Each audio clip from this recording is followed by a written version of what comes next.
Ang lakas ng loob mong gumawa ng kasalanan pero duwag ka naman pala. Alam na ni Ira ang totoo at kung ayaw mong ipaalam ko sa lahat ng ginawa mo, bukas na bukas din magpasa ka ng resignation letter. Kunin mo mga gamit mo at maghanap ka na ng ibang mapapasukan. Sana lang wag mo nang gawin sa makakatrabaho mong ginawa mo sa girlfriend ko. Hindi nyo na matutukoy ang gabi at araw. Wala kayong ibang mararamdaman kundi pagod na parang binugbog ng paulit-ulit ang inyong katawan. Tutal mga pangit naman ang ugali ninyo. Dapat ganoon din ang inyong pagmumuka. Maigi pa'y, lagyan ko yan ng sandamakmak na pigsa. Ang magsisilbi niyong muta ay mga itlog ng bangaw na maranasan niyong hindi makakita. Lalabas ang pawis na amoy nabubulok na dugo at kanal. Hindi matatanggal sa kahit ilang paliligo. Sa bawat pagdighay o suka ninyo, maglalabas kayo ng buhay na bulati ng aso, gumagapang at bumabalik sa lalamunan, at susuot sa bawat butas ng inyong katawan. At ang maras niyong bunganga ay magiging kasing amoy ng Poso Negro. Ay, Diyos ko! Ano yan? Nakakadiri! Anak, may bulati rin ang... Teka, anong klase mga bulati ito? Sa aso to, Hindi pwede! Hindi pwede! Ayoko pang mamatay! Taon 2018,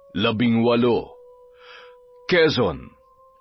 Bandang 6:00 ng gabi, unti-unti nang kumakagat ang dilim at patuloy pa rin sa pagpapausok ng mga puno ng mangga si Lola Pasing.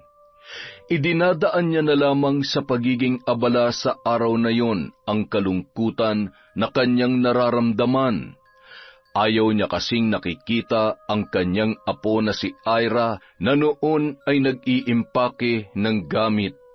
Sa unang pagkakataon, malalayo sa kanya ang dalaga.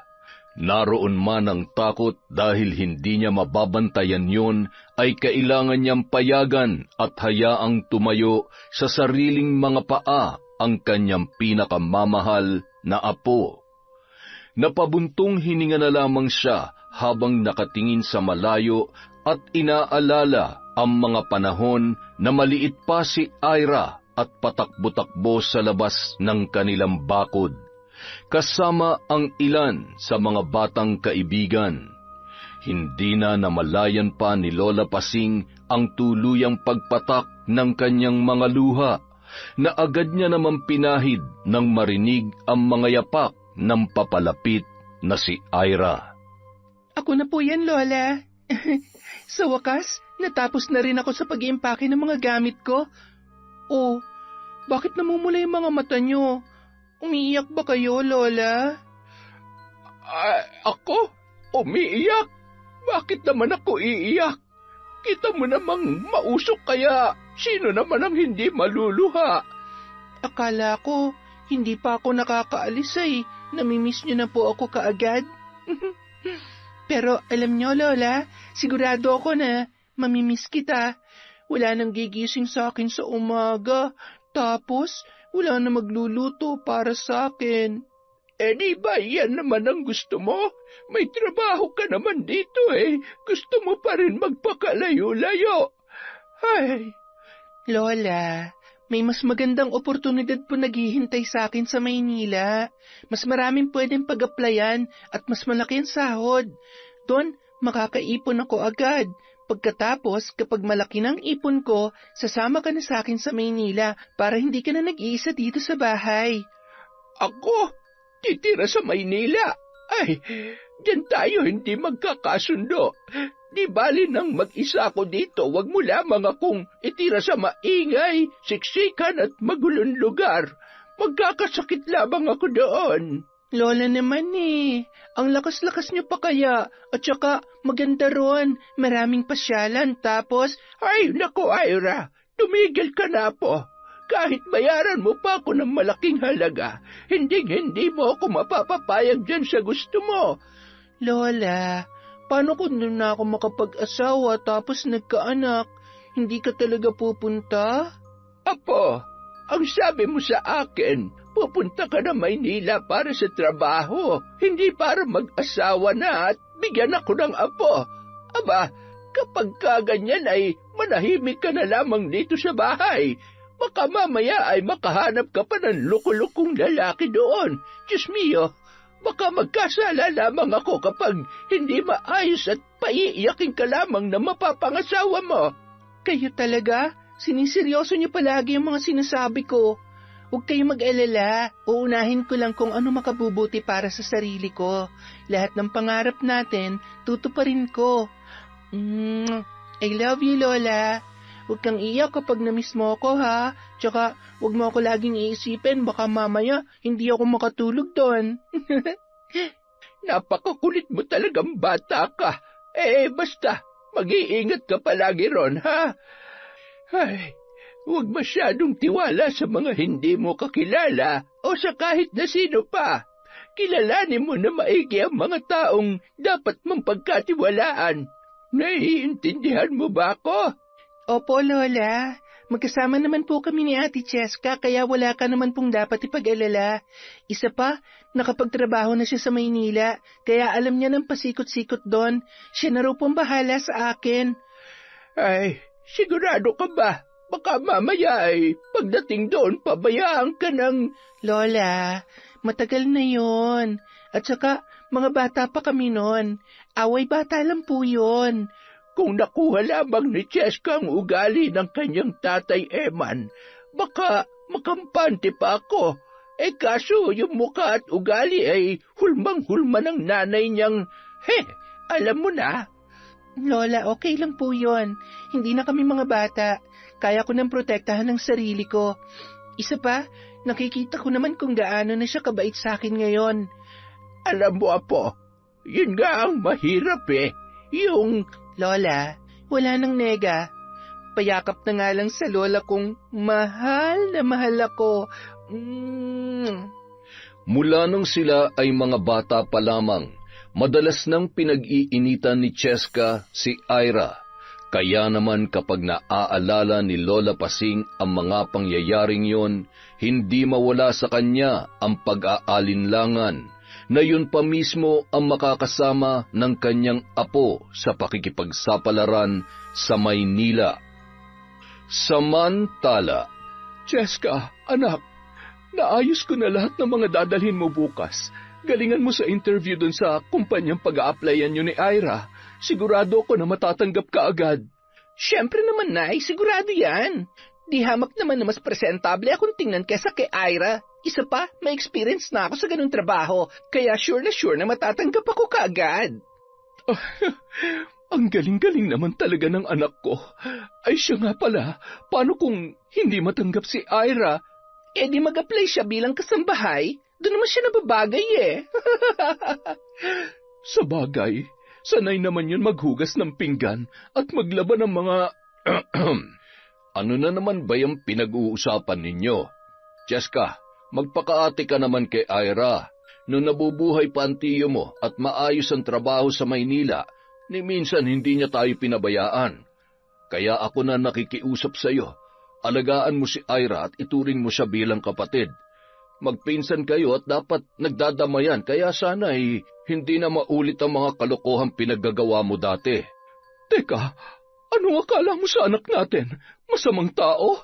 Aba, hindi responsibilidad ng anak natin ang Ira na yon. Si Cheska ang kinakausap ko, hindi ikaw. Ay, sa halip na ikaw ang magturo ng magandang asal dyan sa anak mo, ikaw pa itong... Ay, akala mo ba nakakatulong ka sa ginagawa mo? Huwag mo nang itulad sa iyong anak mo. Kung gusto mong maging maayos at mamuhay siya bilang isang mabuting tao. Abat, Eman, sandali. Saan ka pupunta? Bumalik ka dito. Ay, narinig mo ba yung sinabi ng tatay mo? Lintik na yun. Anong ibig niyang sabihin? Masama akong tao? Ay, Nay, hindi na kayo nasanay kay tatay. Kailan ba naman tayo may ginawang tama sa paningin niya? Lahat na lang sinisita. Mas proud pa nga siya kay Ira kaysa sa akin, diba? Kaya siya matalino, mabait, maaasahan, at higit sa lahat, mas mahal na mahal niya yon kaysa sa akin. Nakalimutan niya yata na pamangkin niya lang yon at ako ang anak niya. Kaya alam mo, Nay, ipapakita ko sa kanya na mas magaling, mas maganda, at walang sinabi sa akin ang ipinagmamalaki niyang pamangkin. Yan, ganyan. Anak nga kita. Kaya mahal na mahal ka ni nanay eh. I love you, anak. I love you too, Nay. Habang patuloy sa pag-uusap ang mag-inang sina Ami at Cheska, nasa labas naman ng bahay si Mang Eman. Nakatingin yon sa malayo hanggang sa mabaling ang atensyon niya sa naglalakad na papalapit sa bahay nila na si Ira. Malayo pa, kapansin-pansin na ang magandang ngiti ng dalaga. May dala yung mangkok na mayroong laman na pagkain. Tiyo, ulam po. Maaga pong nagluto ng ulam si Lola. Nako, mukhang masarap to ah. Adobo sa gata na may papaya. Amoy palang ulam na. Pakisabi sa Lola Pasing mo. Salamat dito, ha? Sige po, makakarating po. Tiyo, si Ate Cheska po. Nasa loob. Halika, nag-aasikaso pa yata yung mag-ina ng mga gamit ng ate mo. Ikaw, nakapaghanda ka na ba? Opo, Tiyo, kanina pa po. Tatanungin ko lang po si ate kung anong oras kami aalis bukas. Maupo ka muna. Nasa kwarto pa yung mag-ina. Cheska! Cheska! Anak! Narito si Ira. Anong oras daw kayo aalis bukas? Lumabas ka muna, anak. Ako nang bahala dito sa mga sapatos na dadalhin mo. Hay, masyado namang excited ang Ira na yan. Sige, Nay, labasin ko lang muna. Baka mamaya ay mapagalitan na naman ako ni Tatay. Cheska! Tay, sandali lang po. Nariyan na. Ay, papansin naman kasi tong...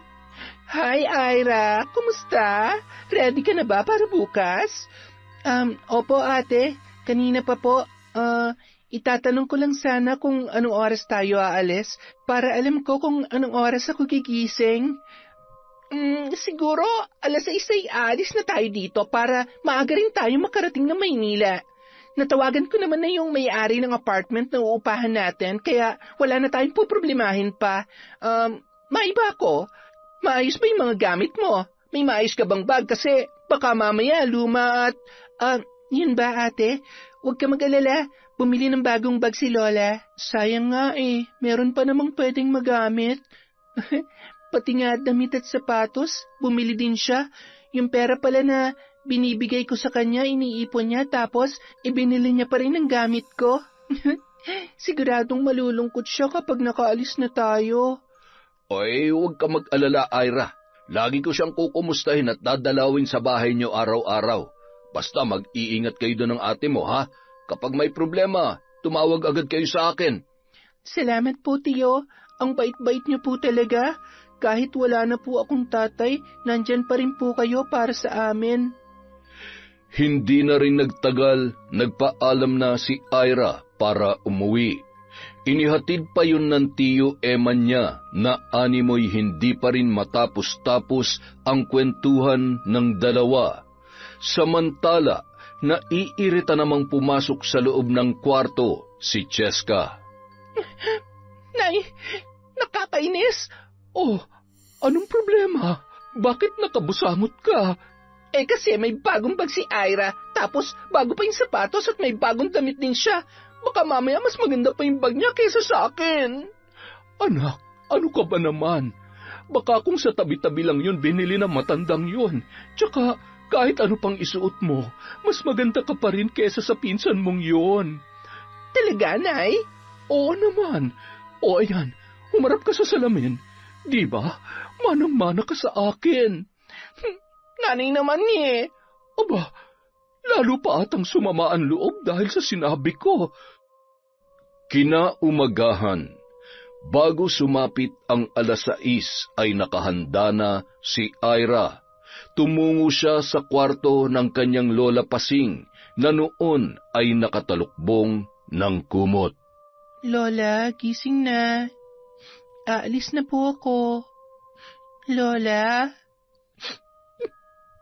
Sige na. Mag-iingat ka.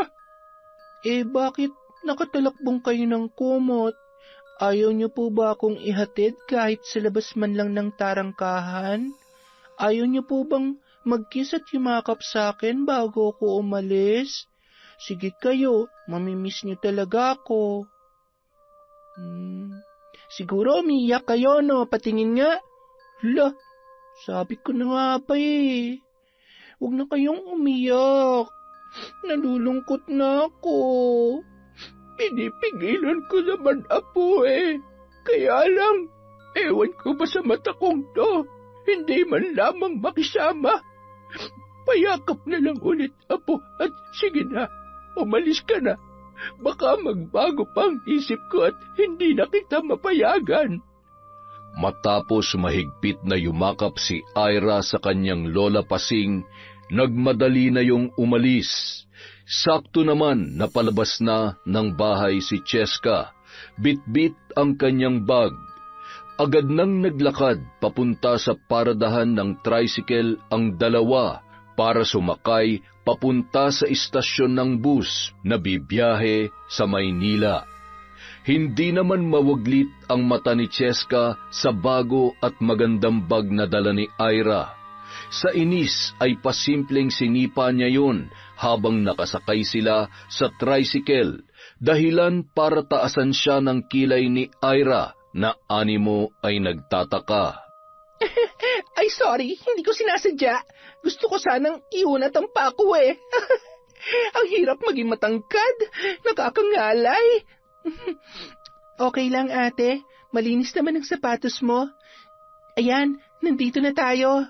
Mabilis na nakasakay ang magpinsan. Inabot na mahigit 6 na oras ang biyahe nila. Sumakay pa sila ng jeep bago nakarating sa uupahan nilang bahay. Agad naman silang inasikaso ng may-ari na ina ng dating katrabaho ni Cheska. Isa lamang ang katring higaan, kaya naman. Okay lang ate, dito na lamang ako sa sahig. Sigurado ka? Oo naman, walang problema. May dala naman akong banig, sapin at kumot. Buti naman, dahil sa sahig ka naman talaga nababagay. Sige na, ayusin mo na yung mga gamit mo. Hihiga lang muna ako sandali. Ang sakit ng katawan ko dahil sa biyahe eh. Pagkatapos mo dyan, okay lang bang tulungan mo ako? Sige po ate. Sige na, magpahinga ka na muna. Napasarap ang tulog ni Cheska. Kaya naman halos si Ira na rin ang nag-ayos ng mga gamit niya sa drawer. Nang matapos ang dalaga ay ginising niya ang kanyang pinsan para mamalengke ng kanilang lulutuin. Oh, natapos mo na palang. Thank you ha. Yan, dapat ganyan para naman may pakinabang ka sa akin. Inaantok pa talaga ako eh. Pwede bang ikaw na lang ang mamalengke? Parang sumama kasi talagang pakiramdam ko at medyo nahihilo ko. Eto 500. Dagdagan mo na lang. Sumakay ka lang ng tricycle para hindi ka mahirapan. Marunong ka naman magbasa kaya hindi ka naman mawawala, di ba? Sige po ate. Eto, uminom ka ng tubig. Baka kasi sa sobrang init lang ng panahon kaya ka nahihilo. Agad namang umalis si Ira, sakay ng tricycle papunta sa palengke. Pagkaalis ng dalaga ay agad na binuksan ni Cheska ang kanyang drawer. Inis na inis yun nang makita na halos kumpleto ang gamit ni Ira. Pumukaw sa kanyang atensyon ang isang envelope. Nakangisi niya yung tiningnan at kinuha ang resume na ipapasa nila sa kumpanya na kanilang pinag-a-applyan. Good luck na lang sa'yo. Kapag wala kang naipasa bukas, ipapasok na lang kita bilang katulong. Matapos punitin ay binasa niya yon ng tubig at itinapon sa basurahan sa labas ng kanilang apartment. Pagkatapos ay bumalik yon sa kanyang higaan. Nang makauwi si Ira bandang 6:00 ng gabi, agad yung nagluto ng hapunan habang abala naman sa pagpindot ng cellphone ang pinsan niyang si Cheska na animoy walang pakialam sa ginagawa ni Ira. Hinayaan na lamang yun ng dalaga sa pag-aakalang masama pa ang pakiramdam ng kanyang pinsan. Pagkatapos magluto, sabay na naghapunan ang dalawa. Masarap ka pala talaga magluto. Buti naman, ako kasi hindi marunong magluto eh. Bago matulog, inihanda ni Ira ang folder kung saan ilalagay niya ang mga requirements na kanilang ipapasa. Alam niya ang pagkakasunod-sunod ng mga papel na nasa envelope, kaya ganoon na lamang ang kanyang pagtataka kung bakit wala roon ang kanyang resume. Tinanong pa yun ni Cheska na animo ay walang alam. Sigurado ako na dala ko yun. Paulit-ulit kong chinek yung mga gamit at itong mga papeles ko, kaya... Ira, kung dala mo, edi sana nandyan. Ewan ko sa'yo, maaga pa naman tayong aalis bukas. Paano yan? Wala naman tayong laptop at hindi ko rin alam kung may malapit na computer shop dito. Nakakaloka ka naman. Ay, okay lang ate. Ako na lang ang bahalang dumiskarte bukas. Makakapagpasa pa rin ako. Huwag ka mag-alala. Lingid sa kaalaman ni Cheska, may flash drive ang kanyang pinsan, kaya naman hindi gaanong nabahala yun. Kinabukasan, maaga pa ay nakapagluto na ng almusal si Ira para sa kanilang dalawa. Pagkatapos ay naligo at agad siyang naghanap ng computer shop para makapagpaprint ng kanyang resume. Bago pa man makaligo si Cheska, ay nakabalik na siya at naggayak na rin. Nanlaki ang mga mata ng kanyang pinsan nang makita kung gaano kaganda si Ira sa formal na kasuotan na suot noon. Palihim siyang napabuntong hininga at hindi maipagkakaila ang inggit na nararamdaman nito para sa kanyang pinsan. Kaya naman nayayamot na inayusan ang kanyang sarili para mas mukha siyang presentable. Habang nag-aayos yun, ay napapalunuklaway naman si Ira at nagpipigil sa tawa dahil sa kapal ng foundation at make-up ng kanyang ate Cheska. Gusto niya sanang punahin, ngunit nasisiguro niya na magagalit lamang yon. Saktong 8:00 ng umaga, umalis ang magpinsan sa kanilang apartment. Nakasalubong pa nila ang may-ari at pinuri ang napakagandang si Ira. Pati ang mga nadadaanan nilang nagkakape ay napapalingon sa dalaga dahilan para lalong sumiklab ang inggit na nararamdaman ni Cheska. Halos hindi na umiimik ang babae hanggang sa makarating sila sa HR office ng kumpanya na kanilang aaplayan. Dahil nakapag-online application na sila, ay may appointment na sila for interview nung mga oras na yun. Nakaupo sila at naghihintay ng tawag kasama ang iba pang aplikante nang biglang nagsalita si Cheska na maalala na walang resume ang pinsan niya.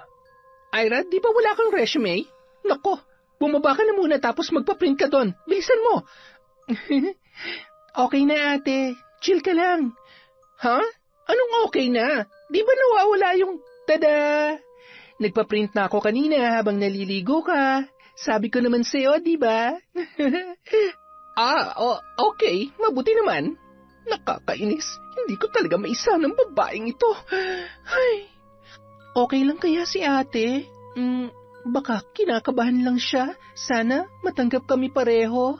Lord, kayo na pong bahala sa amin ng ate Cheska ko. Isa-isang tinawag ang mga aplikante para sa interview. Matapos silang interviewin, agad na silang umuwi.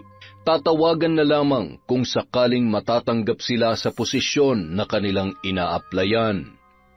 Makalipas ang 1 linggo, nakatanggap na ng tawag si Cheska. Tumitili pa yon sa tuwa na ibinalita sa kanyang pinsan na si Ira. Ang galing mo naman ate. Kumusta? Ano raw magiging trabaho mo? Ayun, dahil may mas qualified daw sa posisyon na ina-applyan ko, ginawa nila akong office clerk. Pareho ng trabaho ko dati. Medyo mababa ang sahod pero okay na yon, kesa naman hindi natanggap at natawagan. Teka, paano kaya yan? Mukhang hindi ka natanggap pa. Kung sakali man ate, ayos lang. Yung kausap ko kanina, hiningi ang number ko. May isa pa raw kasi siyang kumpanya na pag-a-applyan. Niyaya niya ako kaya kapag hindi ako natawagan ngayon, sasabay na lang ako sa kanya sa pagpasa sa susunod na araw. Okay. Mabuti naman. If ever naman na mahirapan ka, akong bahala sa'yo. Marami mapapasukang trabaho dito. Teka lang ate. May tumatawag? Hello po. Yes po. Talaga po? Copy po. Okay, thank you so much. OMG, ate. Natanggap din ako. Natanggap ako, ate. Ha? Saan? Ano ba yon? Napaka-OA mo naman. Ate, natanggap ako bilang business analyst dahil sa trainings ko. Siguradong matutuwa si Lola. Ha? Ganun ba? Okay, buti naman. Congrats. Agad namang tinawagan ni Ira ang kanyang Lola Pasing. Habang nakakuyom ang mga kamao ni Cheska, nagtatangis ang mga bagang at inis na inis nung mga oras na yon. Makalipas ang 1 linggo, nagsimula na silang pumasok sa trabaho. Naka-assign sa isang department ngunit may mataas na katungkulan si Ira kesa sa kanyang pinsan. Sa unang buwan pa lamang, nagpakita na ng husay at dedikasyon sa trabaho si Ira. Kaya naman halos lahat ng kanyang mga kasama ay natuwa at pinupuri siya. Lalong-lalo na ang kanilang senior manager na si Ralph. Yun kasi ang gumagabay at nagturo sa dalaga sa unang linggo pa lamang nito. Napahanga yun sa angking galing at bilis na matuto ng dalaga. Grabe, ang lupit ng pinsan mo. First month pa lang, awardee na. Asset siya ng kumpanya na to. Siguradong mabilis na mapopromote yan. Alam mo bang bihirang may makasundo yan si Sir Ralph? Mahigpit kasi yan pagdating sa trabaho kaya walang tumatagal. Siyempre, bago pa lang kaya kailangan galingan. Maraming pwede mangyari kaya huwag kayo masyadong mag-expect. Agad na tumalikod si Cheska at pumunta sa kanyang desk. Nakakuyom ang palad at nanlilisik ang mga mata na nakatanaw sa kanyang pinsan na noon ay kausap ng kanilang senior manager. Kahit kailan talaga, masyado kang pabida at sipsip. Magpakasaya ka na dahil sisiguruhin ko na hindi ka magtatagal sa kumpanyang ito. Ako dapat ang nariyan sa posisyon mo at hindi ikaw, Ira. Humanda ka sa akin. Makalipas ang 1 buwan, isang Facebook dummy account na nakapangalan kay Ira ang nag-add sa buong staff ng kanilang department. Maraming negatibong post yon tungkol sa kumpanyang kanilang pinagtatrabahuhan.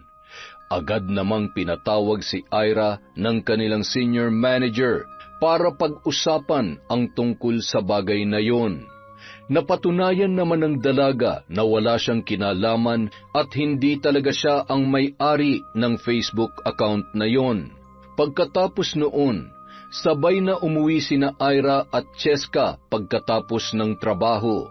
Napansin ni Cheska na malalim ang iniisip ng kanyang pinsan, kaya naman agad niyang inusisa yon.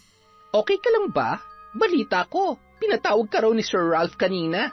Ano ba nangyari? Totoo ba na nag-post ka ng kung ano-ano tungkol sa company?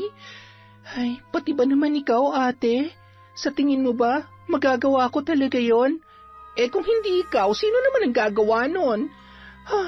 So ano nangyari? Anong sabi ni boss? OMG, don't tell me na tinanggal ka sa trabaho. Oh, I feel sorry for you, Ira. Huwag ka mag-alala, makakahanap ka ng... Hindi ako tinanggal, ate. Halata naman kasing dami account yon at may personal interest kung bakit niya ginawa yon. Sabi nga nila baka inggiterang palakalang. Bothered lang ako, iniisip ko lang kung sino. Wala naman kasi akong kaaway kaya, ewan, bahala na nga siya. Karmahin nawa siya sa ginagawa niya. Tama, hayaan mo na lang. Halika na, sakay na tayo, nagugutom na ako eh. Pasalamat ka dahil swerte ka. Pero hindi ako titigil hanggat wala ka ng mukhang maiharap sa mga katrabaho natin, lalong-lalo na kay Sir Ralph. Kinaumagahan, pagpasok nila ay usap-usapan pa rin ang issue tungkol kay Ira, dahilan para lalong mainis si Cheska. Nako, sigurado na iinggit lang yun. May mga tao talagang takot malamangan. Hindi kayang tapatan kaya yun sisiraan. Ang bait-bait kaya ni Ma'am Ira. Maganda, magaling, matalino pa. Kaya sorry na lang ang inggitera na may kagagawan nun. Ramdam na ramdam ni Cheska ang pamumula ng kanyang pisngi nang marinig ang mga sinabi ng kanilang mga katrabaho. Kaya naman nagpanggap na lamang yon na abala sa kanyang ginagawa. Makalipas ang 8 buwan ng pagtatrabaho ay abala at excited na ang lahat para sa paparating na company founding anniversary. Isang bagay lang ang gustong mangyari ni Cheska. Yun ay ang hindi maka-attend ang pinsan niyang si Ira. Gusto niya kasing masiguro na makukuha niya ang atensyon ng lahat at higit sa lahat, gusto niyang makasiguro na magkakaroon siya ng pagkakataon na makasama si Ralph. Gwapo, matangkad at maraming nahuhumaling sa pagiging misteryoso ng binata at isa na roon si Cheska. Hello, Nay. Pwede niyo ba akong tulungan? Tulungan saan? Ano bang klaseng tulong ang kailangan mo? Napakalayo mo naman. Huwag mong sabihin na papupuntahin mo ako dyan.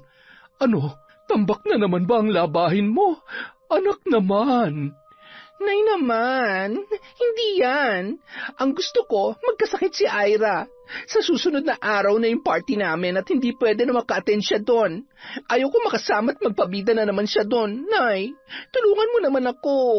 Hindi naman pwedeng ikulong ko siya dito. Hindi niya rin pwede malaman na ako may kinalaman sa... Yun, alam mo na yun. Ay, hayaan mo na. Papuntahin mo siya kung gusto niya. Siguruhin mo lang na mas magandang isusuot mo para hindi ka niya malamangan. Pero kung ayaw mo talagang makita si Ira sa party o anuman, pumunta ka ng Quiapo. May mga mangkukulam at mambabarang doon. Magbabayad ka nga lamang. Ang galing mo talaga, Nay. I love you, Nay. Bye. Makapunta nga sa Quiapo. Sorry, Ira. Pasensya na dahil sa pagkakataong ito, sisiguruhin ko na hindi ka na makakalusot pa. Araw ng linggo, walang pasok ang magpinsan. Nagtaka naman si Ira kung bakit paggising niya ay wala na ang kanyang ate Cheska. Nagluto na lamang siya ng pagkain dahil 10:00 na ng umaga. Kapag wala kasing pasok ay bumabawi siya ng tulog. Tinawagan niya pa si Cheska para tanungin kung nasaan yon, ngunit pinapatay lamang noon kaya hindi niya na kinulit pa ang kanyang pinsan. Pagkatapos magluto ay agad nang kumain si Ira. Pagkatapos kumain ay inayos naman niya ang kanyang mga labahin. Ngumiti siya nang hinawakan at tinitigan ang gown na kanyang isusuot. Ang ganda-ganda. Siguradong babagay sa akin to. Excited na ako. Ilang sandali lamang bigla siya ng hina at napaupo. Bigla kasing sumama ang kanyang pakiramdam. Kapag sinusubukan niyang tumayo ay sobra siyang nahihilo at nandidilim ang kanyang pakiramdam. Kaya naman humiga si Ira at agad na tinawagan ang kanyang Lola Pasing. Lola, nahihilo po ako. Ano? Bakit? Baka naman nalipasan ka ng gutom. Kakakain ko lang po. Maayos naman po ang pakiramdam ko kanina. Nalalamig po ang paa at kamay ko tapos nahihilo ako. Nandidilim po ang paningin ko, Lola, kapag sinusubukan kong bumangon. Ano po ang gagawin ko, Lola? Sandali lamang. Tatawasin kita. Kumalma ka dyan. Huwag ka munang tatayo at baka matumba ka. Nangangatog ang tuhod ko sa bata ka eh. Gamit ang damit na iniwan ni Ira ay naisagawa naman ni Lola Pasing ang pagtatawas. Maalam kasi sa panggagamot ang matanda mula nung siya ay dalaga pa. Pinaglalaroan ng apo ko. Aba, sino itong mangkukulam na ito? Nagkamali ka ng kinanti. Humanda ka sa akin. Tiyak na maiihi ka sa sakit. Sinasabi ko sa'yo. Nalaman ni Lola Pasing sa pamamagitan ng pagpapaamin sa mangkukulam na binayaran lamang siya ng isang babae. Bigo man siyang malaman kung sino yon, ang mahalaga ay nalaman niya at ipinaalam niya yon sa kanyang apo. Basta apo, mag-iingat ka. Tadasan mo pakiramdam mo. Ikaw mismo makakaramdam kung sino ang walang hiyang gustong magpahamak sa'yo. Ilagay mo lagi sa bulsa mo yung pangontrang ibinigay ko sa'yo, ha? Para makaiwas ka sa mga taong may masamang binabalak. Gabi na nang makabalik sa apartment si Cheska. Pakanta-kanta pa yun habang binubuksan ang pintuan ng kanilang bahay. Nanlaki ang kanyang mga mata nang makitang abala sa pamamalansya ang kanyang pinsan. Oh, ate, bakit parang nakakita ka ng multo? Para namang ngayon mo lang ako nakitang namamalansya. Saan ka ba nang galing? Ha? Ay, pasensya na, hindi na ako nakapagpaalam. Gumala ako kasama yung dati kong katrabaho. Hindi na kita ginising kanina, tulog na tulog ka pa eh. Hindi ko na rin sinagot yung tawag mo dahil palobat na yung cellphone ko. Nakalimutan ko kasing mag-charge kagabi. Tumangutango naman si Ira at nagpatuloy sa kanyang ginagawa. Punong-puno ng pagtataka at pinagmamasdan ni Cheska ang kanyang pinsan. Inisip niya na lamang na hindi pa umepekto ang sumpa ng mangkukulam na kanyang binayaran. Anong oras na wala pa ring epekto? Lintik na mangkukulam yon? Hindi kaya peke lamang yon at manggagancho? Naisahan pa yata ako? Sayang yung 3,000 ko, nakakainis! Babalikan kitang bruha ka. Ay, nauubos ng pasensya ko sa iyo, Ira. Nakakagigil! Pagsapit ng araw ng okasyon sa opisina, sakay ng taxi, nakarating sila sa venue 10 minuto bago tuluyang magsimula ang programa. Pagpasok pa lamang ng dalawa ay agaw pansin na ang kagandahan ni Ira. Halos lahat ng nakakasalubong at nakakakita roon ay pinupuri ang dalaga. Agad namang sinalubong ni Ralph si Ira at iginiya sa kanyang table. Lalo lamang nanliit si Cheska sa kanyang sarili at hinanap ang number ng table niya kung saan naroon ang ilan nilang katrabaho. Magpakasaya ka, Ira. Mamaya sisiguruhin ko na ikaw na mismong tatakbo papalayo dahil sa sobrang kahihiyan. Makalipas ang ilang oras, muli na namang nabigyan ng parangal si Ira. Masayang pagbati at malakas na palakpakan naman ang natanggap niya mula sa mga katrabaho at maging sa superior nila. Nakangisi lamang at nababagot na pumapalakpak si Cheska. Maya-maya, napahawak yun sa kanyang tiyan at naramdaman ang malakas na pag-ikot noon, kasabay ng hindi niya mapigilang pag-utot. Mabuti na lamang maingay ang buong silid, kaya naman hindi gaanong rinig yun. Ngunit ang mga tao sa katabing table ay palingon-lingon dahil sa mabahong amoy. Pinigilan niya pa ng kaunting oras bago siya umalis at nagmamadaling nagtungo sa CR. Doon ay ibinuhos niya ang nagtutubig niyang dumi na hindi maipaliwanag ang amoy. Ang sakit! Hayop ka, Ira! Paano nga ako nakainom ng nilagay ko sa baso niya? Hindi kaya pinagpalit niya ba? Humanda ka talaga sa akin. Kakalbuhin kita! Mula sa kanyang kinauupuan, tinatanaw naman ni Ira ang kanyang pinsan. Nasisiguro niya kung nasaan yon noong mga oras na yon. Grabe ka, ate. Hindi ka na talaga nagbago. Hanggang ngayon, saksakan pa rin ang sama ng ugali mo. Inggitera ka pa rin.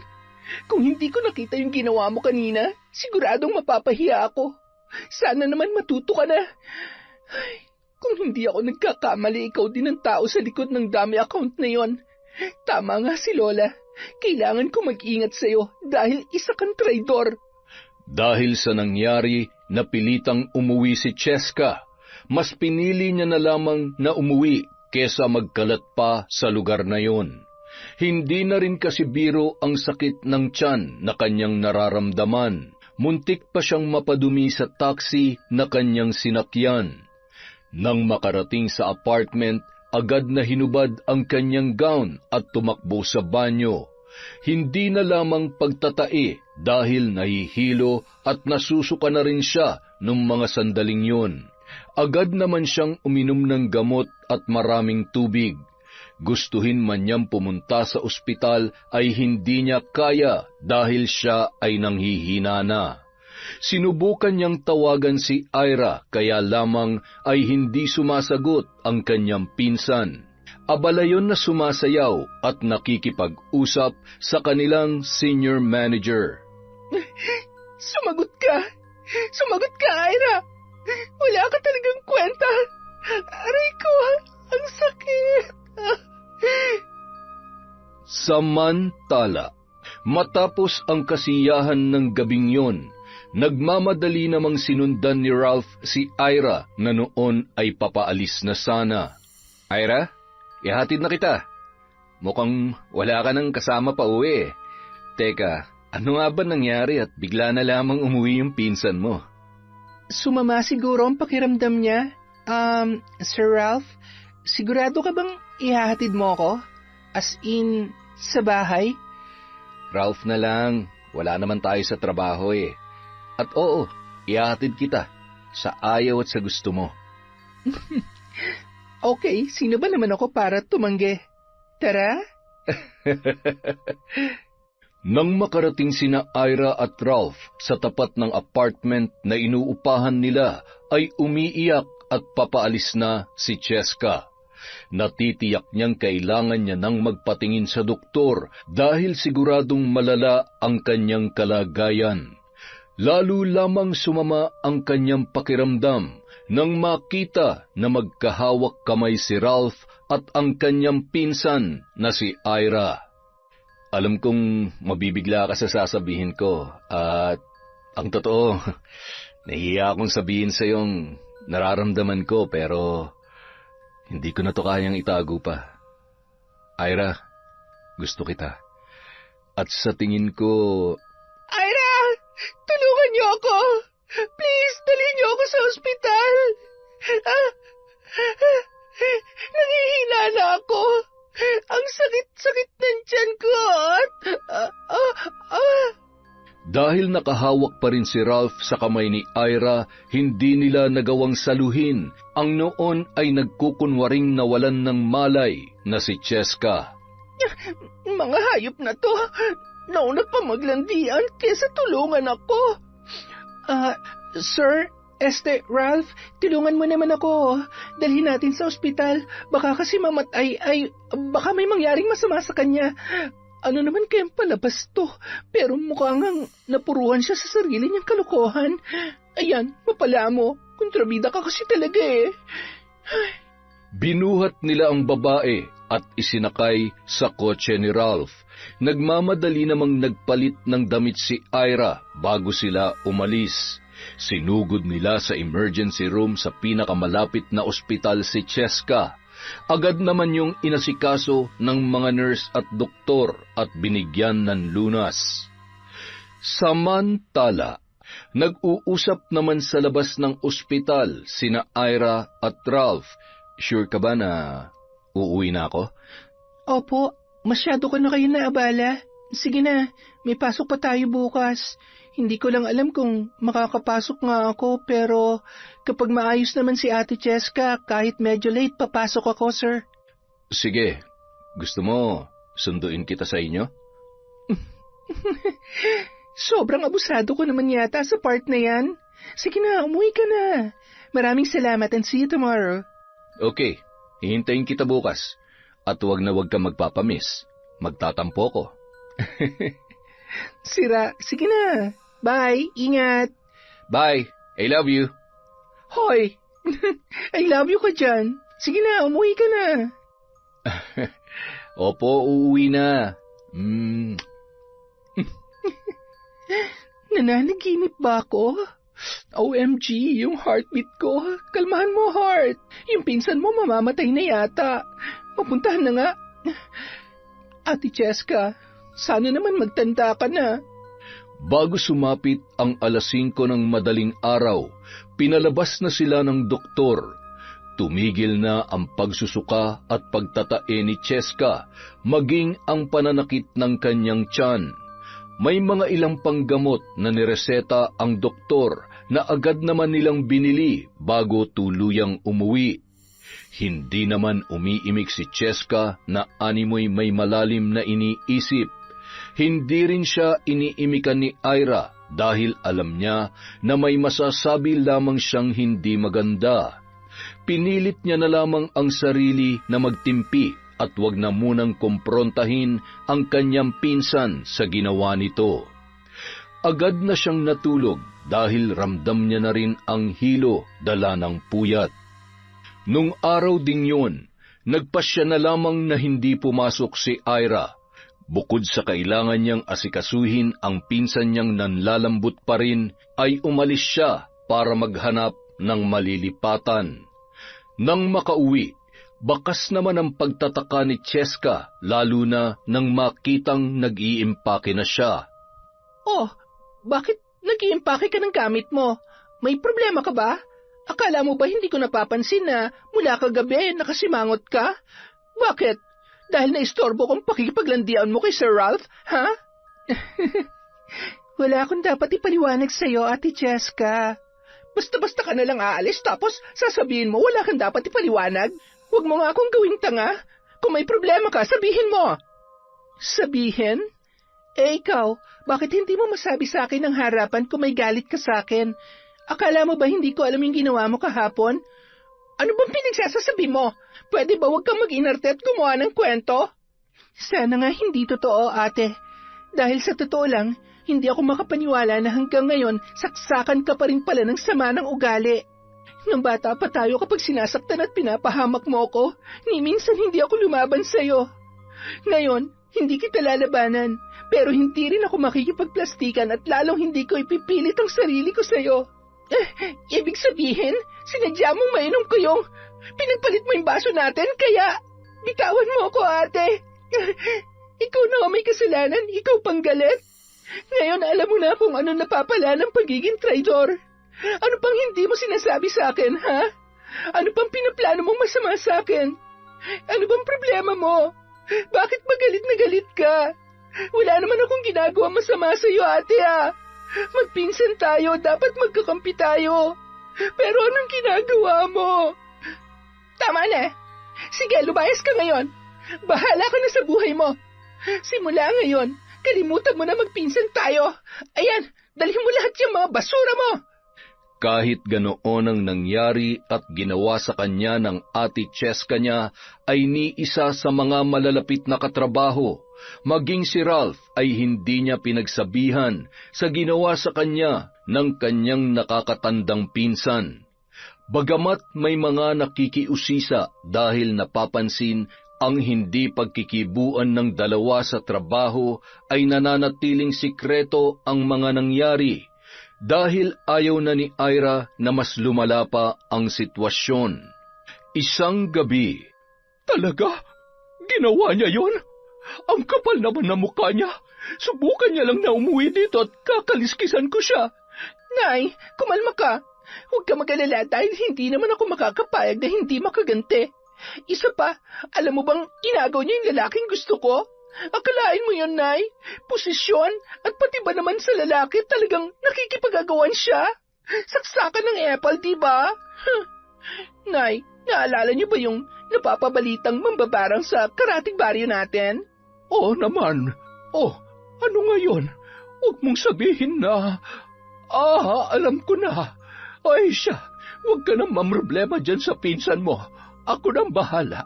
Asikasuhin mo na lamang dyan kung paano mapupunta sa'yo yung anong pangalan nun? Ralph ba yun? Gusto ko pag uwi mo dito ay kasama mo na siya, ha? Galingan mo.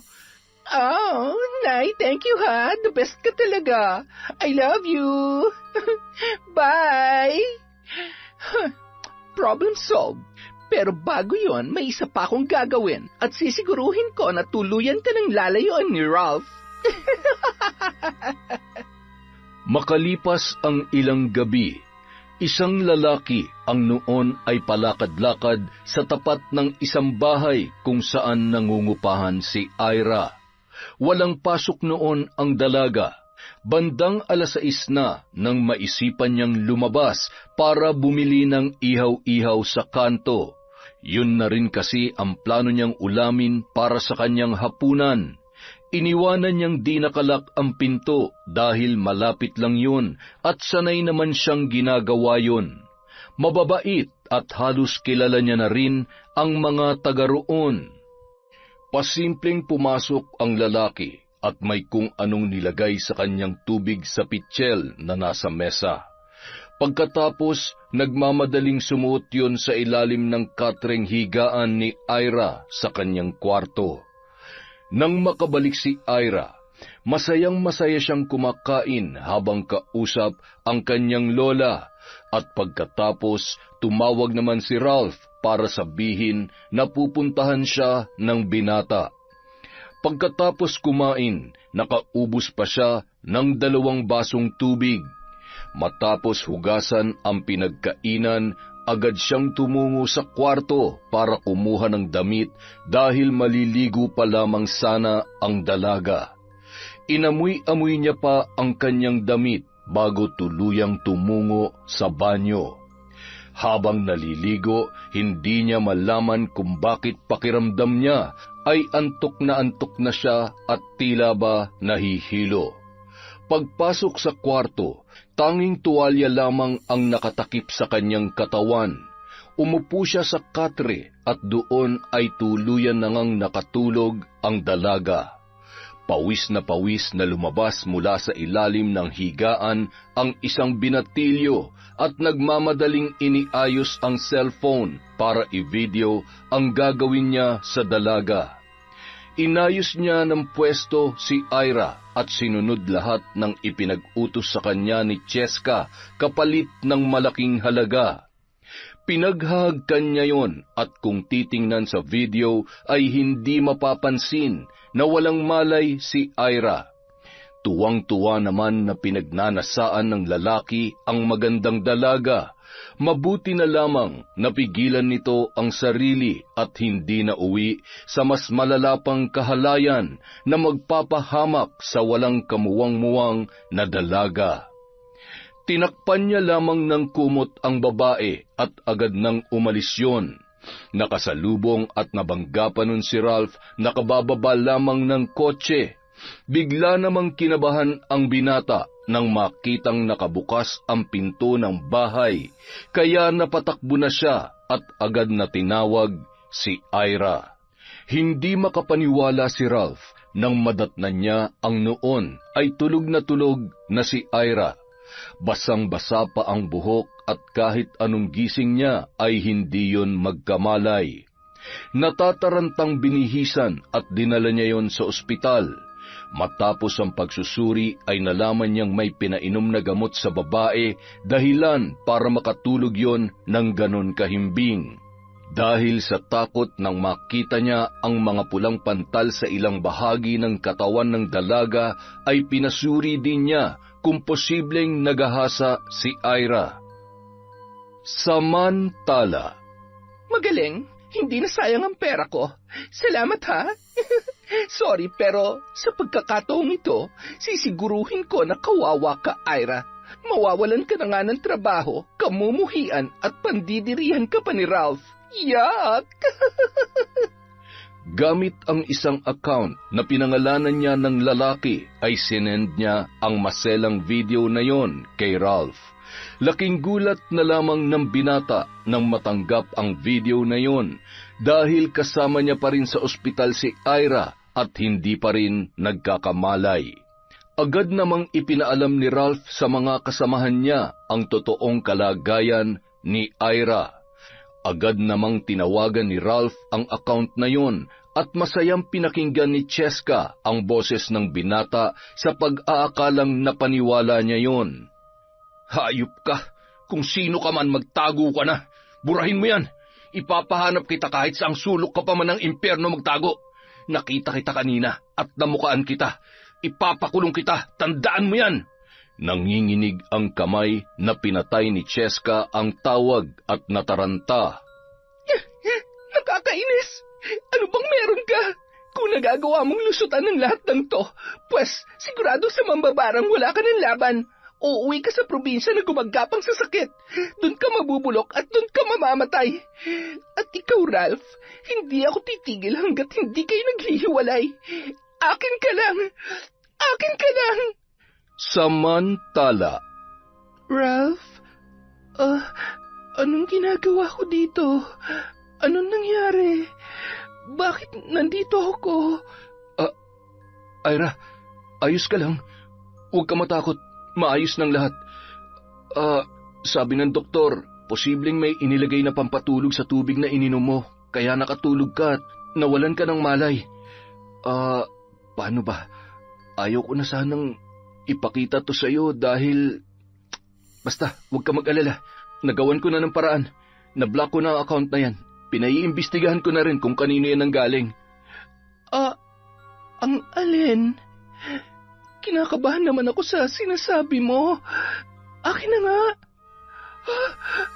Hindi totoo yan. Shh! Huwag ka nang umiyak. Hindi kanya nagalaw. Sa tingin ko, sinadya to. Isang malaking plano para sirain ka. Kasi kung talagang rapist ang taong yun, hindi lang yan ang ginawa niya sa'yo. Hindi mo na kailangan magpaimbestiga. Isang tao lang ang alam ko may gawa nito. Sinusubukan kong protektahan ang pangalan niya pero paulit-ulit niya naman akong sinisira. Hindi ko na mapapalampas to. Sobra na siya. Anong ibig mong sabihin? Kilala mo kung sinong... Si Ate Cheska. Mula nung bata pa kami, wala na siyang ginawa kundi ipahamak ako. Mula sa dami account na nagpakalat ng kung ano-ano tungkol sa company. Nung na-ospital siya, ako dapat yon, Ralph. Matagal na siya nagpaplano na masama para matanggal ako sa trabaho. At dahil may gusto siya sa'yo, kaya ganyan na lamang ang kagustuhan niya na masira ako. Ang sama niya. Napakasama talaga niya. Makalipas ang ilang araw, hindi nakapasok si Ira dahil hindi niya pa rin nakakalimutan ang nangyari sa kanya. Napilitan namang puntahan siya ng kanyang lola Pasing na labis ang naramdamang galit para sa gumawa noon sa kanyang apo. Pinigilan lamang siya ni Ira dahil natitiyak ng dalaga na mas lalala lamang ang sitwasyon. Gayunpaman, gustong makakuha ni Ira ng sapat na ebidensya na ang pinsan nga niya ang may gawa noon sa kanya. Sa tulong ni Ralph at ilang malapit na kaibigan, nagawa nilang makuha ang cellphone ni Cheska. Nang makarating siya sa apartment, ay natataranta niyang hinanap ang kanyang cellphone. Nasaan na ba yon? Dito ko lang naman nilagay yun Hindi pwedeng maiwan o mawala yon. Nakakainis naman Anong gagawin ko? Ang tanga-tanga ko talaga. Puros kapalpakan na lamang. Ay, ano ba yan? Habang patuloy sa paghalungkat ng kanyang mga gamit, nanlaki ang kanyang mga mata nang biglang pumasok sa pinto si Ralph. Oh, may problema ba? May hinahanap ka? Opo sir. Yung cellphone ko po kasi nawawala. Ano po palang ginagawa niyo dito? May sadya po ba kayo? Nakalimutan niyo na po bang lumipat na ng tirahan yung pinsan ko? Hindi naman. Ang totoo, ikaw talagang sadya ko. Nandito ako para sabihin sa'yo na bukas rin, magpasa ka na ng resignation letter. Sir, pero bakit ho? May ginawa po ba akong mali? Bakit akong tinatanong mo? Hindi ba dapat alam mo yon? Siya nga pala, etong cellphone mo. Iniiwan mo kasi kung saan-saan eh. Wala pa namang lock screen kaya nalaman ko tuloy na ikaw ang nasa likod ng dummy account ni Ira at ikaw din ang nasa likod ng video na... Sir, pakiusap. Huwag niyo naman po akong tanggalan ng trabaho. Huwag niyo rin po sanang sasabihin to sa pinsan ko, sir. Papatayin ho ako ng tatay ko kapag nalaman niyo na ginawa ko to kay Ira. Maawa na po kayo. Ang lakas ng loob mong gumawa ng kasalanan pero duwag ka naman pala. Alam na ni Ira ang totoo at kung ayaw mong ipaalam ko sa lahat ang ginawa mo, bukas na bukas din, magpasa ka na ng resignation letter. Kunin mo mga gamit mo at maghanap ka na ng ibang mapapasukan. Sana lang, wag mo nang gawin sa mga katrabaho mong ginawa mo sa girlfriend ko. Matapos sabihin yon, agad nang umalis ang lalaki at napahagulhol na lamang si Cheska dahil sa mga binitiwang salita ni Ralph. Samantala, nang gabi ring yun, Lola? Lola? Oh, Apo, ayos ka lang ba? Bakit? Meron bang masakit sa'yo? Lola? Nahihirapan po akong huminga. Wag! May gumagapang sa likod ko, Lola. Bakit ang daming gagamba? Lola, paalisin mo ang mga yan. Mukhang pinaglalaruan ka na naman. Kailangan mong isuot ang kwintas na ito. Huwag kang matakot. Magdasal ka. Tumingin ka kay Lola. Nang maisuot na ang kwintas ng San Benito, ay agad na umayos ang pakiramdam ng dalaga. Niyakap niya ang kanyang lola at nagpasalamat doon. Hindi na ako natutuwa sa nangyayari sa'yo. Sigurado ako na pinagtutulungan ka ng mag-inang halangang kaluluwa at ang dugong dumadaloy sa kanilang katawan ay sagana sa inggit. Gusto talaga nilang matikman ang galit ko, ha? Pues, pagbibigyan ko sila. Huwag mo akong pipigilan, Ira.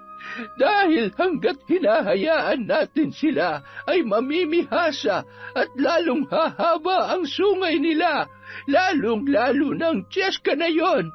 Sige na, matulog ka na. May kailangan lamang akong gawin. Wala nang nagawa pa si Ira. Hinayaan niya ang kanyang lola sa plano nito. Ngunit hiniling niya na turuan lamang yun ng leksyon at huwag papatayin ang kanyang pinsan dahil iniisip niya ang mararamdaman ng kanyang tiyo Eman. Buti na lamang at dinala ko ito. Kaya naman pala dahil magagamit ko nga. Aba, yung ibang taong ang naagrabyado ay tinutulungan ko. Sarili ko pa kayang apo. Uunahin ko munang pahirapan itong mambabarang na basta na lamang sumusunod sa utos na hindi man lamang inaalam kung anong klase ang tao na kanilang tinutulungan. Hala, sige, magtuos tayo ng kapangyarihan. Siguradong laglag yung ngipin mo at hihilahin ko yung dila mo nang hindi ka na makapag-orasyon. Lintik ka! Nagsindi ang matanda ng 3 kandila at hinagkan niya ang aklat ng karunungan. Binulungan bago yun inilapag. Sa ulado na ng matanda ang bawat salita na nakapaloob sa aklat na yun. Siya ang pinakamalakas na mambabarang sa kanilang angkan. Tubong si Kihor at mula pagkabata ay mulat na sa paggamit ng itim na kapangyarihan. Habang inuusal ang mga kakaibang salita, may hawak yun na manika habang nakapikit at napapangita ang kasalukuyang nangyayari sa mambabarang na may gawa noon kay Ira. Naninikluhod at nagmamakaawa yun habang sinasabi ang katotohanan kay Lola Pasing. Nangako yun na hindi na pakikialaman ang dalaga kapalit ng pangalawang buhay, lalo na at may maliliit pa yung anak. Matapos ang ritual, agad nang nagsagawa ng panibagong ritual ang matandang si Lola Pasing para sa mag-inang sina Ami at Cheska. Simula sa araw na ito, Isinusumpa ko kayo mag-ina na maging alipin ng sarili niyong inggit. Hindi na kayo makakatulog ng mahimbing dahil gabi-gabi kayong dadalawin ng bangungot. Bangungot na sumasalamin sa nakakatakot ninyong pagkatao. Hindi nyo matutukoy ang gabi at araw. Wala kayong ibang mararamdaman kundi pagod na parang binugbog ng paulit-ulit ang katawan. Tutal, pangit naman ang ugali ninyo. Dapat ganoon ang pagmumukha ninyo. Maigi pa'y lagyan ng sandamakmak na pigsa at ang magsisilbi niyong muta ay itlog ng bangaw nang maranasan niyong hindi makakita. Lalabas ang pawis na amoy na bubulok na dugo at kanal, hindi matatanggal sa kahit ilang paligo. Sa bawat pagdighay o pagsuka ninyo, susuka kayo ng buhay na bulati ng aso. Gumagapang at bumabalik sa lalamunan ninyo at susuot sa bawat butas ng inyong katawan. At ang marahas na bunganga nyo, yan ay magiging kasing amoy ng Poso Negro. Ang sumpang ito ay mananatiling buhay hanggat hindi nababawasan ang inggit at kasamaan sa inyong puso. Makalipas ang 2 araw, gulat na gulat si Ami nang makita sa harap ng kanilang bahay ang anak niyang si Cheska, bitbit ang isang bag. Nakatalukbong yun na animoy may kung anong itinatago sa kanyang muka. Cheska, anak ko, anong nangyari? Bakit ka umuwi at bakit meron ka rin yan? Pareho ng pigsa ko yung laki at itsura at kung gaano karami. Ano ba nangyayari sa atin? Bakit pa akong tinatanong nyo? Baka tatanga-tanga yung mambabarang na inutusin nyo. Hindi ba dapat si Ira nakakaranas nito? Bakit ako? Bakit tayo, Nay? Kailan ba siya mawawala sa buhay ko? Dahil kay Ira nawalan na rin ako ng trabaho. Hindi ko siya mapapatawad.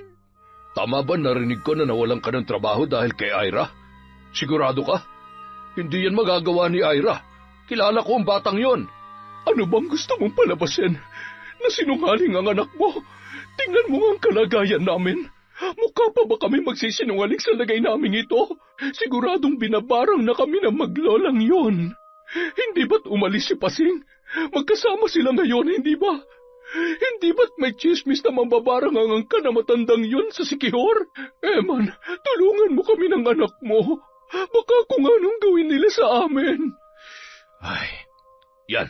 Pumunta kayo sa ospital para mawalayan kung anong tumutubo sa mga mukha ninyo. Pagkatapos ay pumunta kayo sa simbahan. Magdasal kayo. Humingi kayo ng tawad sa mga kasalanang ginagawa ninyo. Aba, Eman, bumalik ka dito. Saan ka pupunta? Hindi ka man lamang ba nag-aalala sa lagay ng... Ay, Diyos ko, ano yan? Kadiri, anak, may bulati rin ng kung anong klaseng bulati ito? Sa aso ito, Hindi ito pwede, hindi. Ayoko pang mamatay. Anong gagawin natin, Nay? Kailangan nating... Nay, nanghihina po ako. Matapos maihiga ni Ami ang kanyang anak, ay siya naman ang nakaramdam ng labis na panghihina. Tinawagan niya si Eman at dahil sa hina ng kanyang boses at pagmamakaawa, ay napilitang sundin ng lalaki ang pakiusap ni Ami na kumuha ng albularyo. Bigo namang makahanap ng albularyo ang kanyang asawa dahil lahat ng mga yon ay may kanya-kanyang dahilan. Nararamdaman kasi nila ang matinding galit ng mambabarang at ang lakas ng sumpa. Hindi pa man nila nakikita ang mga biktima. Itinuro nila si Eman sa karatig baryo, ngunit paggabi na, kaya minabuti niya na lamang na umuwi muna at tingnan ang kalagayan ng mag-ina. Ano ka ba naman, Eman? Bakit wala? Ano, hahayaan mo na lamang kami mamatay? Ha? Wala ka man lang bang gagawin? Maawa ka naman sa amin ang anak mo. Gagawa ako ng paraan. Pwede ba huwag ka na magsalita? Mamamatay na rin ako sa amoy ng bunganga mo. Ano ba naman kasi at nagkakaganyan kayo? Sigurado ko, may ginawa na naman kayong kalokohan. Kapag nalaman ko ang totoo na may sinisikreto kayo sa aking mag-ina, iiwanan ko talaga kayo. Hindi ko na kinakaya ang ugali ninyo, lalo ka na, Ami. Agad nang umalis si Eman at nagtungo sa kabilang baryo para puntahan ang itinuturong albularyo na makakatulong sa kanyang mag-ina. Ilang oras ang nakalipas, nakatulog na rin si Ami sa tabi ng kanyang anak. Sabay silang napabalikwas dahil sa katakot-takot na bangungot. Nang makita ang itsura ng isa't isa ay lalong nagsisigaw ang mga yon. Napatakip sila ng bunganga nang sila mismo ay hindi kinaya ang hindi maipaliwanag na amoy na nagmumula roon. Tagaktak ang kanilang pawis na napakabaho. Umiiyak na silang pareho hanggang sa maramdaman nila na hindi na nila magawang imulat ang kanilang mga mata.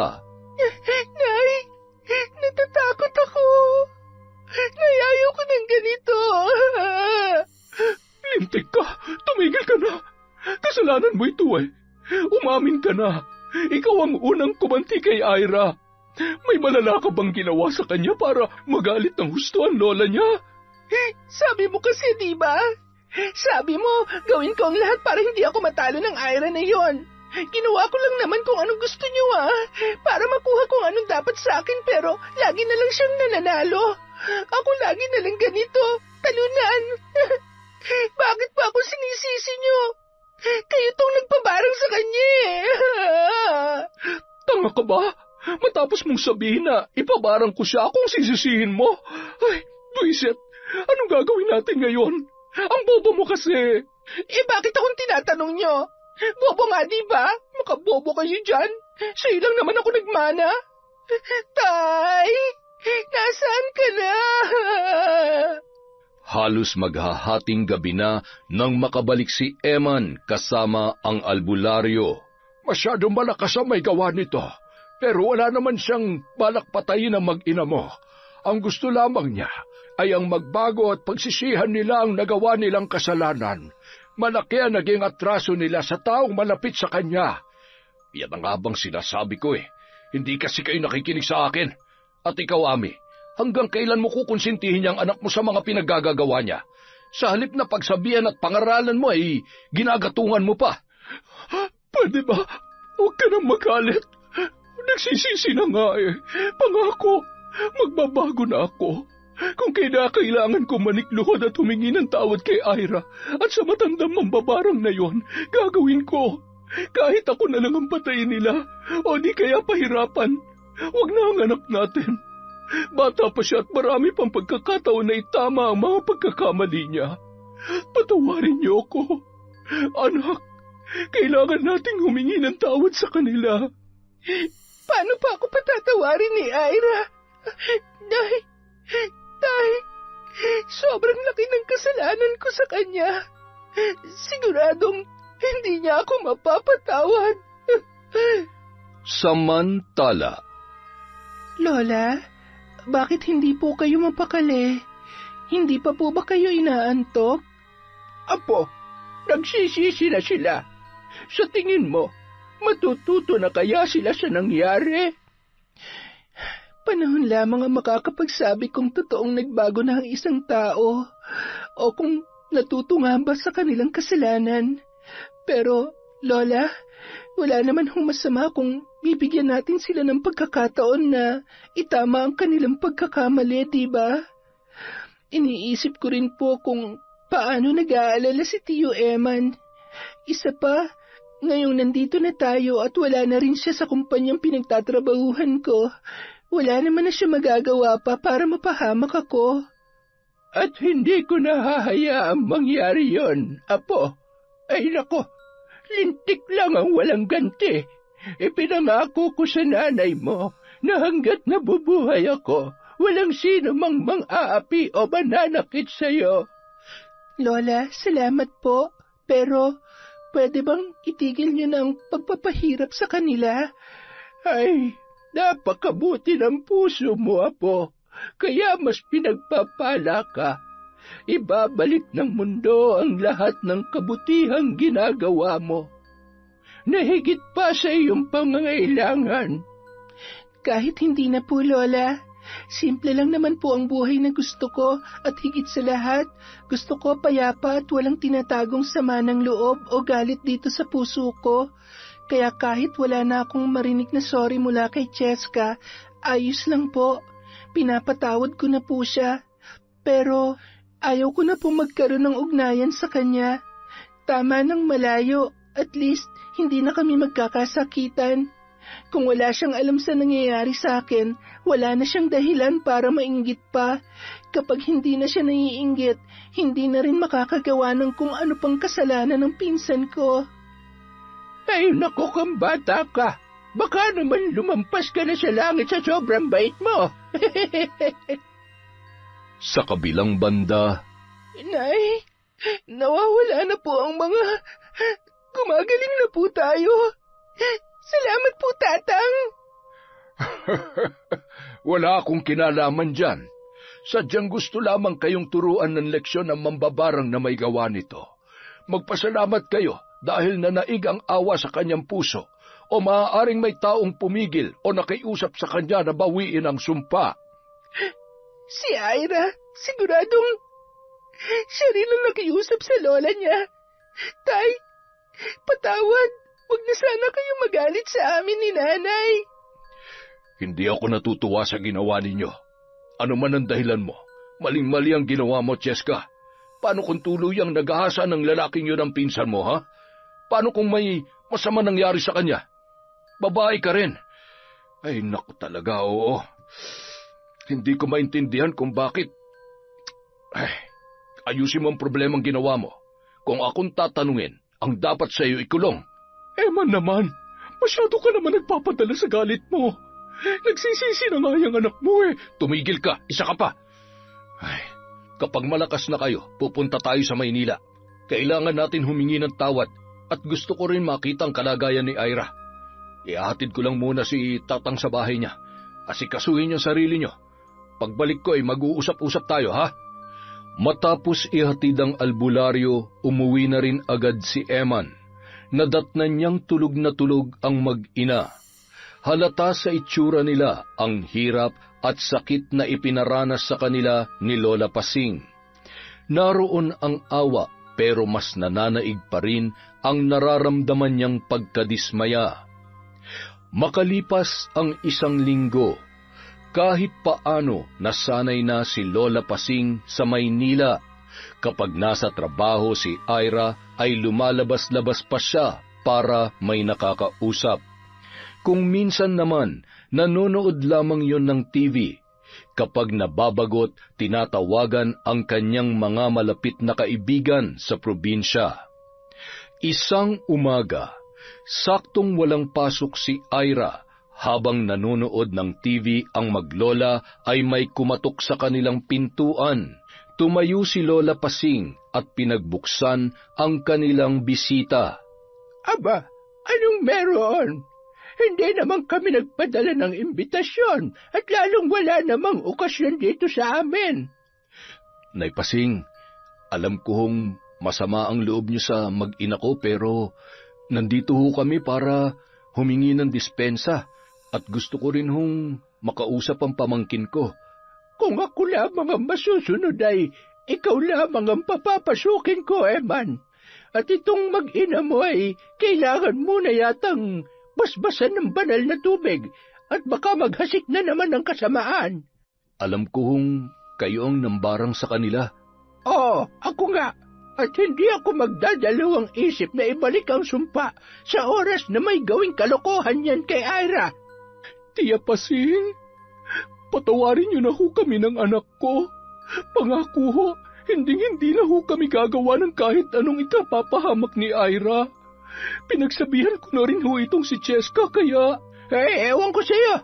Alam mo kung pinalaki at tinuruan mo ng kabutihang asal yung anak mo, sana ay hindi yan lumaki ng inggitera. Nagmana na nga sa mukha mo ay hinayaan mo pang pati ugali mo ay manahin niya. Aba, Diyan ka nabigong maging ina. Ang sakit niyo naman hong magsalita. Ay, ganun ba? Wala pa yan. Nagsisimula pa lamang ako. Gusto mo pa? Oh, Lola, kalma na. Hindi tayo makakapag-usap na maayos kung galit ang paiirali natin. Ay, sa totoo lang, hanggang sa ngayon, aaminin ko ho, hindi pa rin po mawala yung sakit at galit dahil sa ginawa ni ate. Ang dami ko na hong pinalampas na mga kasalanan niya, pero yung huli niya pong ginawa, hindi na po yun tama.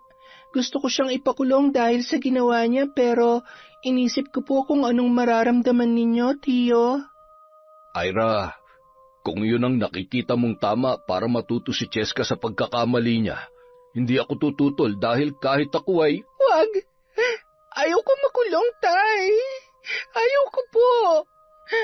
Ira, maawa ka! Sorry kung nagpadala ako sa inggit ko sa'yo. Hindi ko matanggap na mas higit ka sa akin, na mas maganda ka, magaling, at ikaw ang gusto ni Sir Ralph. Mula bata pa lang tayo, ikaw nang mas tinitingala ng lahat. Pakiramdam ko habang nandyan ka, hindi ako magiging masaya. Sorry, nagkamali ako. Maling-mali. Patawarin mo sana ako, Ira.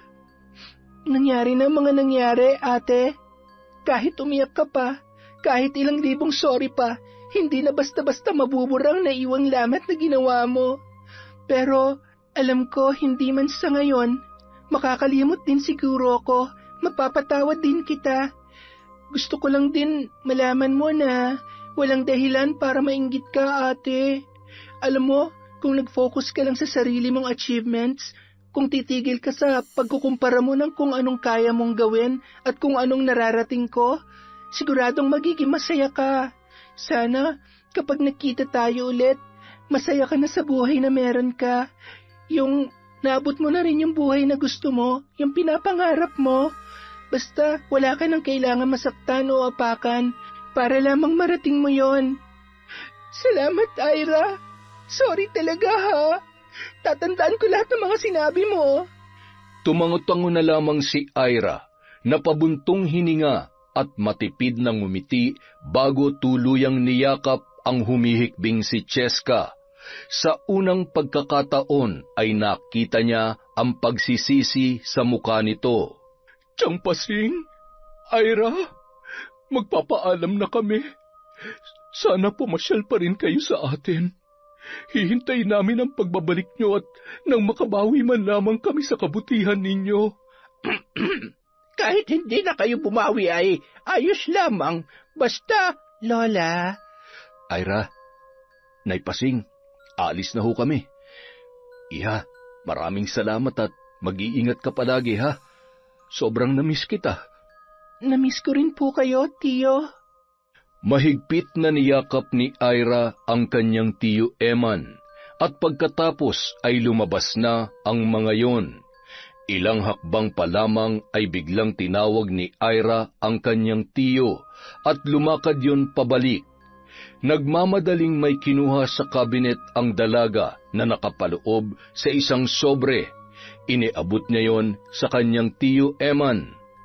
Ano ito, Ira? Para saan ito? Naalala niyo po ba nung nag-aaral pa ako?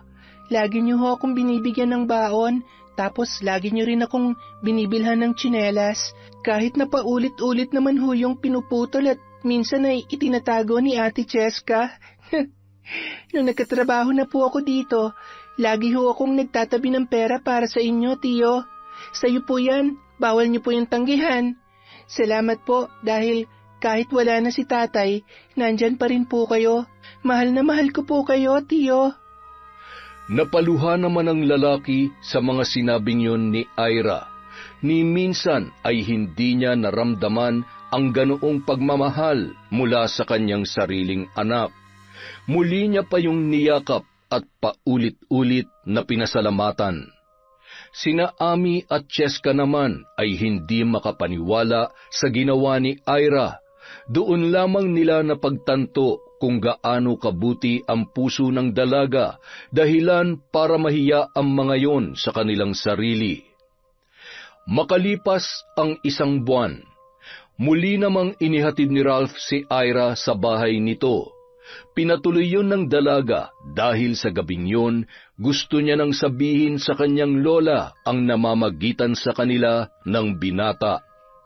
Tumabi si Lola Pasing sa tagiliran ng binata at tinitigan ang mukha noon. Ralph, ako nga ay tapatin mo. May gusto ka ba sa akin? Ay, sa apo ko? Nililigawan mo ba siya o manliligaw ka? Lola, hindi po siya manliligaw. Buti naman. Bata ka pa naman kaya huwag na muna. 23 ka pa lamang. Siguro kapag 25 o 30 ka na pwede na. Lola naman, grabe naman yung 30. Aba, nagmamadali ka ba? Mabilis lang naman ang panahon. Paano kaya yan? Oh, bakit? Paano po kasi? Hindi po siya nanliligaw kasi. Kami na po, Lola. Ha?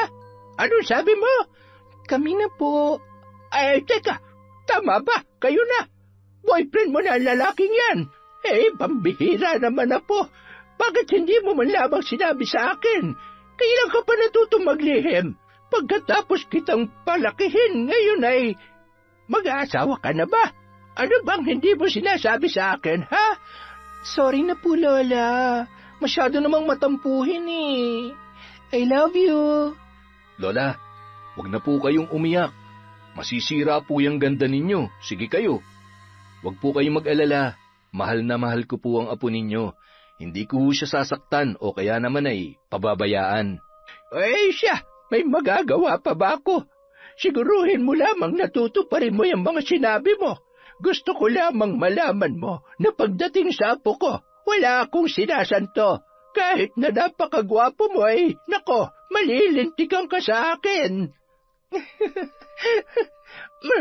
Tatawa-tawa ka pa dyan. Siya, nandito na rin naman tayo at nagkakaigihan na kayo, Ralph. Gwapo ka naman at mukhang mabuting tao. May tiwala ako dyan sa pagmumukha mo pero titimplahin ko pa yung ugali mo, ha? Igihan mo at kapag nagkasundo tayo, hindi huwag na natin patagalin. Sa lalong madaling panahon, bigyan niyo ako ng magaganda at gwapong mga apo. Siguro mga 5 o 6, pwede na. Hala, ang dami naman nun, Lola. Bata ka pa naman Kahit mag-anak ka pa ng 1 dosena, kayang-kaya mo yan. Ano, Ralph? Ikaw, kaya mo ba? Po, kakayanin ko, Lola. Napakaganda na naman ng kwento natin. Sa susunod na po ang shoutout, maraming salamat po ulit sa walang sawang pakikinig sa Kwentong Enteng.